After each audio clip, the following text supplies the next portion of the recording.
Hi everyone, and welcome to Friday Night Live. I am your host, Crystal Fry, a woman's best friend. Tonight's topic is, you don't have to be who they think you should be. Tonight we're going to talk about who or what defines you and why we allow others to define us. Why we allow other people or other people's opinions to define who we are, who we feel that we are as people. I'll go first. It took me actually quite a long time to come to the realization of the fact that I actually define myself by the opinions of others. I spent my time worrying about the collective they and what they thought about me and my life. My decisions, my choices, what I was going to do, all of that would run through this filter of, gosh, what are they going to think? What are they going to say? How are they going to feel about me if I do this? All that would happen before I could make a choice, before I could make a decision. And I didn't even realize that I was doing that. I did it, that's just kind of something that I adopted as a way to cope with making decisions, with being an individual. It's just one of the things that I picked up along the way. And when I was younger, I remember always wanting to, now let me check that. Hey Marcel, thanks for jumping on tonight. Tonight we are talking about why we allow other people to define who we are. Like I was saying, I remember when I was younger, really just craving to be liked by other people. I needed their confirmation that I was worthy, that I was a good person, that I was a good mother, that I was a good wife, that I was a good anything. I needed other people to make me feel like I was good enough. And the problem is, I never really felt like I was good enough. And that caused me to be even more concerned about what people thought. It caused me to pay even more attention to what I thought they were thinking of me because I wanted to be enough. So badly, I wanted to be good enough. It caused me to make poor decisions, more than one, a lot of them actually. It caused me to make poor decisions based on my desire to please other people, to make them happy, because I felt like that is how I would be good enough. That is how I would be worthy, as if what I was doing made someone else happy. It didn't matter if it was good for me. It didn't matter if it was what I wanted, because that didn't matter to me. I was so focused and I found all of my value in what someone else thought about me. And so that is how I was seeking to be good enough. I was seeking their approval so that I could be good enough for myself. Well, let me tell you, just in case you haven't already kind of picked up on where this is going, that's a problem. And it's one that a lot of people encounter. And it's one that a lot of people don't come face to face with because they don't want to. But because instead of finding our value in ourselves, instead of finding our self-worth from within, from who we are, instead of being comfortable with that, hey Lamont, thanks for joining. We look outside. We look at other people to give us the validation that we are good enough. We seek validation from other people around us instead of being comfortable with and knowing who we are and being okay with that. And so, we pay a lot of attention to what other people have. Hey Billy, thanks for joining tonight. We pay a lot of attention to what other people have or what other people do. And for some reason, we think that we also need to have or do those things in order for us to have value. And when you lay it out like that, it doesn't make any sense. But there are so many people who do that exact thing. And full transparency, that was my life. Everything that I did, all of my decisions were based on how I thought someone else, not me, how I thought someone else was going to react. Whether or not that person was going to be happy with what decision I was making. And maybe for you it's not someone else. Maybe for you it's a celebrity. Maybe it's a social influencer. You know, we look to what the world is doing, right? We look to what other people are doing. We look at celebrities. We look at social media. We look at Pinterest. Some of us do. I don't know much about Pinterest, but I know a lot of people who put a lot of stock in the things that are on Pinterest to decide what you should be. We use other things to determine what we should be instead of us determining what we should be. And maybe you look to your parents. Maybe you want to follow in their footsteps. You know, maybe your dad was a doctor or a lawyer or something. Those are just easy for me to come up with. And maybe you feel like you need to carry on some family legacy, even if it's maybe not what you actually want. Do you even think about whether or not that's what you want? Maybe you're trying to live up to the expectations of your spouse or your partner. Maybe you're trying to live up to, follow in the legacy footsteps of an older sibling. Maybe you've just never really taken the time to get to know yourself. That was also me.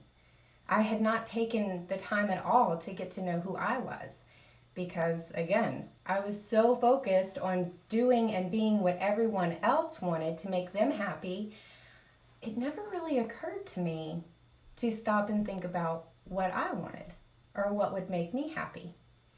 And so I talked to my oldest son about this a lot because he is actually right now kind of on the cusp of starting his own adult life. He is making decisions about college. He's making decisions about what he wants to do after high school. And there have been a lot of conversations about, well, what should I do? And so my response to that is always, listen, I can give you the information. I can help you find out whatever you want to find out. But in the end, the decision is yours. And that's what I tell him, because at the end of the day, it's his life, right? It's his life and he has to be happy with it. And if I tell him you should do X and he does X because I said so and he's trying to make me happy and he doesn't actually like that, he's going to be miserable. Case in point, he's going to be miserable. And so I think that we need to tell ourselves that same thing. Find the information, seek others' opinions. There is nothing wrong with getting the opinion from someone else. When you're wanting to make a decision, when you're wanting to make a choice, there's nothing wrong with asking someone else's opinion. But don't seek their opinion in order for them to make the decision for you. You still need to make the decision. Whether or not it's good for you, whether or not it's what you want, and whether or not ultimately it's going to make you happy. Because it's your life, right? It's yours. And we can blame this situation that we can find ourselves in. We can blame it on the media. We can blame it on celebrities. We can blame it on social media. Heck, blame it on your parents if you want to. But at the end of the day, it's you who is responsible for finding your value and your self-worth within you. It's you who has to pull back the curtain. And again, I'm telling you this because this is exactly what I had to go through myself. It's you who has to pull back the curtain and decide who you really are. Do you know who you are? Have you met yourself yet? I had not met myself yet at that particular point in time. And it's you who also has to get comfortable with who you really are, with who that person is, so that you can be comfortable enough to share it with other people, so that the rest of the world can actually see you. And you're not putting yourself in a place where you feel like you need to conform so that other people can be happy, or so that other people can be comfortable around you. Listen, if other people are not comfortable around you, they're probably not the people you need to be around anyway. Just a little extra tip there. Your people who support you, who love you, who, want what's best for you, they want what's best for you, believe it or not them. I got a really good piece of advice many, many, many years ago from a woman by the name of Rena Tarbett, who is like a gazillionaire in the Mary Kay world. And one of the things that she was telling us at that time was, you know, if two people agree on everything, because we're all individuals, if two people agree on everything, one of you isn't necessary, right? So think about that in your relationships too, you know, in your dealings with things. If two people agree on absolutely everything, there's never, you know, never a disagreement, I will guarantee you that somebody is conforming to somebody else. And they may be doing it together. I'm not talking about compromise here, because we are individuals. There's always going to be, at some point in time, a source of conflict, because you're going to see things differently. That's a natural part of being human beings, you guys. So just understand that, you know, you as an individual, you're going to have your own thoughts and your ideas. And if the folks around you are not willing to entertain those, and again, you can disagree. It's totally fine to disagree. My husband and I disagree on things. We agree on many, many things. There are some things, however, that we just simply do not agree. And that's okay. We can have a healthy debate about it. And in the end, we usually agree to disagree about it. And that's perfectly fine. But there was a time, not too awful long ago, where I would have simply just agreed with him, because I didn't want to rock the boat, right? I didn't want to have that healthy conversation, that healthy debate, because I wanted to make him happy, right? And if you're a man and your wife is arguing with you, you're usually not happy. So, however, now we have very interesting debates from time to time. And, you know, that's just part of what it is. It's part of life.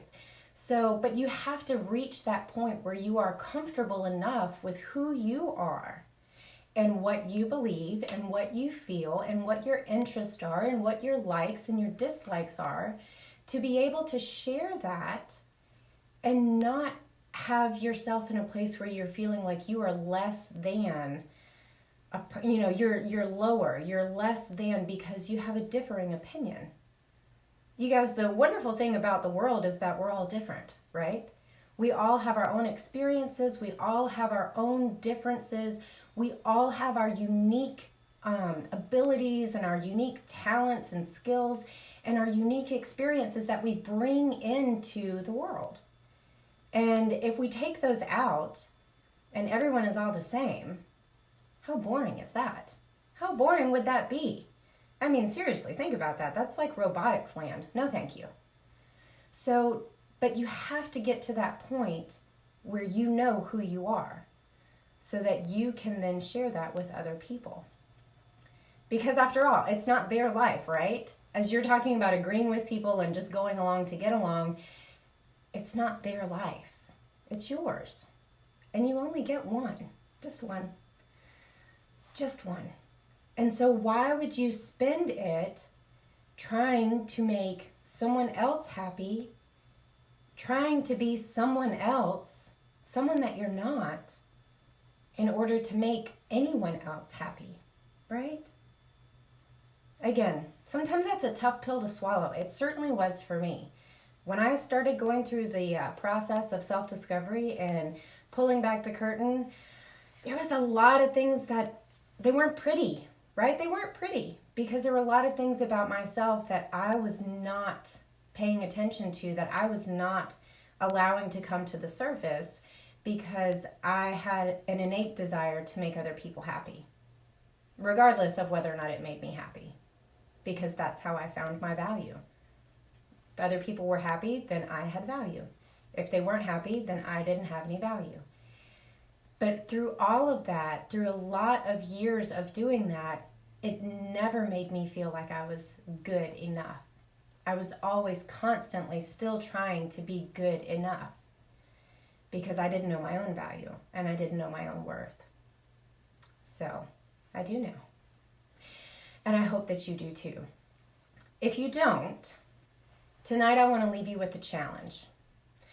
If you find yourself suddenly wondering who you are, suddenly wondering who or what you are allowing to define you, if you take a look at who or what is defining you and you see that it's not you, it's not the real you, send me a message and let's start a conversation about that. I actually have a 90-day self-discovery program that can help you get to know the real you. It's a process that I went through myself. It's one that I am so thankful that I did. I am a much happier person now. I'm a much more authentic person now because I actually know who I am now. And so trust me when I tell you that pretending to be someone else is no way to spend the rest of your life. It's not good. Trust me. So if this has been helpful for you tonight, if this conversation has resonated with you, go ahead and like and share this video because someone else may need to hear it too. Someone else may be pretending and they may need to hear this message too. Thank you to everyone who jumped on and joined us live, and thank you to all of those who are watching in the replay. And until next time, I am Crystal Fry, a woman's best friend, teaching women to see themselves, love themselves, and transform into themselves, into the women they were created to be. Have a great night, you guys.